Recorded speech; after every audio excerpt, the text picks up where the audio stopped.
तो एपिसोड 5 की शुरुआत में हमें अंसारी के पास्ट का सीन दिखाया जाता है। जब अंसारी की पहली बार पुलिस स्टेशन में पोस्टिंग हुई थी, तब विर्क ने अंसारी को हाथीराम के अंडर काम करने के लिए कहा था। वहाँ हाथीराम अंसारी से कहता है कि तुम कभी भी मेरे जैसे मत बनना। अब सीन प्रेजेंट में आता है और नागालैंड पुलिस को अंसारी की लाश जंगल में पड़ी हुई मिलती है। तब नागालैंड पुलिस जल्दी से अंसारी की लाश को पोस्टमार्टम के लिए भेज देते हैं। साथ ही मेघना भी अंसारी की मौत पर काफी दुखी थी और अंसारी ने रोज के पास जाने से पहले मेघना को कॉल किया था, लेकिन मेघना ने उसकी कॉल नहीं उठाई। यही गिल्ट मेघना के मन में था। तब मेघना अपने हेड ऑफिसर को कॉल करके सारी बात बता देती है कि अंसारी की मौत की जिम्मेदार मैं भी हूँ। मुझे अंसारी की रक्षा करने के लिए कहा गया था, पर मैंने उसका कॉल ही नहीं उठाया। इस पे वो मेघना से कहते हैं कि तुम ये सब बात को भूल जाओ और किसी को ये बात मत बताना, वरना नागालैंड पुलिस की काफी बदनामी होगी। तब मेघना भी उनकी बात मानकर किसी को कुछ नहीं बताती, मगर अंदर ही अंदर मेघना काफी दुखी थी। फिर अगले दिन अंसारी की लाश को दिल्ली पुलिस को भेज दिया जाता है और अंसारी की बॉडी देखकर हाथीराम काफी ज्यादा दुखी था। हाथीराम भी अंसारी की मौत का जिम्मेदार खुद को मान रहा था, क्योंकि हाथीराम ने भी अंसारी का कॉल नहीं उठाया था। अब अंसारी की फैमिली में कोई भी नहीं होता, इसलिए सभी ऑफिसर्स मिलकर अंसारी को दफनाने के लिए जा रहे थे। इतने में अंसारी का बॉयफ्रेंड भी अंसारी से आखिरी बार मिलने आता है और वो अंसारी को ऐसी हालत में देखकर बहुत रोता है, जिसके बाद ये लोग अंसारी को दफना देते हैं। अब अगले दिन एक मीटिंग बैठाई जाती है और उस मीटिंग में ऑफिसर हाथीराम से पूछते हैं कि आखिर उस दिन तुम कहाँ गए थे जिस दिन अंसारी की मौत हुई थी। इस पे वो कहता है कि उस दिन मैं अंसारी की परमिशन पर अपने बेटे से मिलने गया था। ऑफिसर उसे कहते हैं कि अब तो अंसारी जिंदा नहीं है और आखिर तुम्हारी बात पर कौन विश्वास करेगा। अगर तुम्हें बचना है तो तुम्हें सारा इल्जाम अंसारी पर डालना पड़ेगा। ये अंसारी की मौत उसकी खुद की गलती की वजह से हुई है, वरना तुम्हारी नौकरी भी जा सकती है। तब हाथीराम को न चाहते हुए भी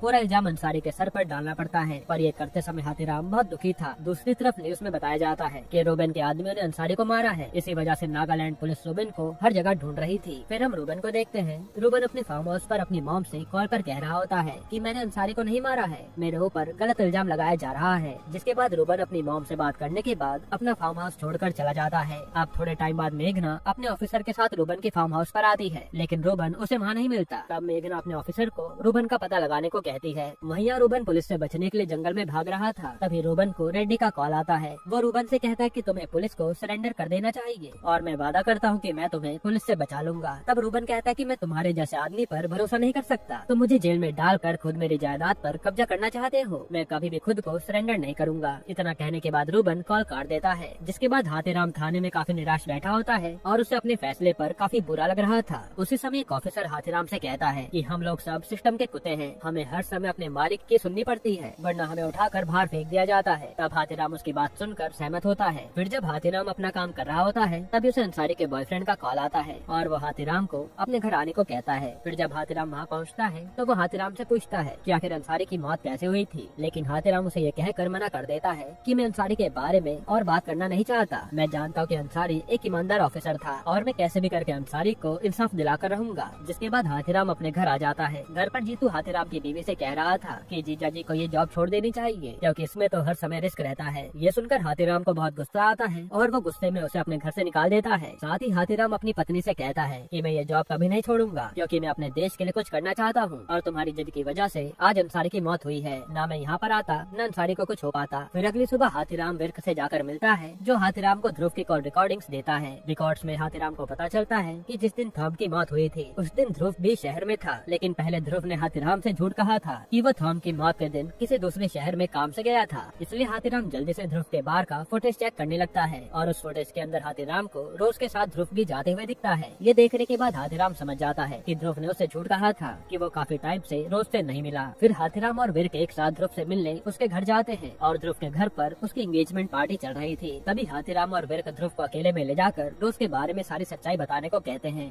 ध्रुव भी उनसे डरकर सारी बात बता देता है कि रोज और रघु मेरे बार में काम करते थे। मुझे पता चला कि रोज और थॉम के बीच अफेयर चल रहा था। साथ ही थॉम रोज को अपने रिलेशनशिप की बात छुपाने के लिए 50,000 रूपए दिया करता था। तब ध्रुव को भी उस समय पैसों की काफी जरूरत थी, इसलिए ध्रुव ने रोज से कहा कि तुम थॉम को ब्लैकमेल करके 2 करोड़ रुपए मांगो। तब रोज भी उसकी बात मानकर थॉम से कॉल पर 2 करोड़ रुपए मांगती है। फिर ध्रुव खुद रोज को पैसे लेने के लिए थॉम के होटल पर छोड़ता है, लेकिन रोज बिना पैसे लिए ही होटल से भाग जाती है, जिसमें उसके साथ रघु भी शामिल था। ये सुनने के बाद हाथीराम चौंक जाता है। जिसके बाद हम डैनियल को देखते हैं। डैनियल रोज को पूरे जंगल में मारने के लिए ढूंढ रहा होता है। इतने में डैनियल को एक बच्चा मिलता है और वो उसे रोज की फोटो दिखाकर पूछता है कि तुमने इस लड़की को देखा है क्या, लेकिन वो बच्चा कहता नहीं। दूसरी तरफ मेघना अपने बेटे को घर में पढ़ा रही होती है। उसी समय आइजैक मेघना को कॉल करके बताता है कि हमें रोज मिल चुकी है और उसकी हालत काफी खराब है। तब मेघना जल्दी से ये बात हाथीराम को बताती है कि अगर तुम चाहो तो हम दोनों मिलकर रोज उसकी मदद से अंसारी के खूनी का पता लगा सकते हैं। तब हाथीराम भी उसकी मदद के लिए मान जाता है। फिर हाथीराम जल्दी से नागालैंड जाने के लिए अपना सामान पैक कर रहा होता है और जाने से पहले वो अपनी पत्नी से कहता है कि मैं अपने ऊपर इतना बड़ा बोझ लेकर नहीं जी सकता, मुझे अंसारी को इंसाफ दिलाना होगा। इतना कहने के बाद वो नागालैंड के लिए निकल जाता है। यहीं पर एपिसोड 5 खत्म होता है।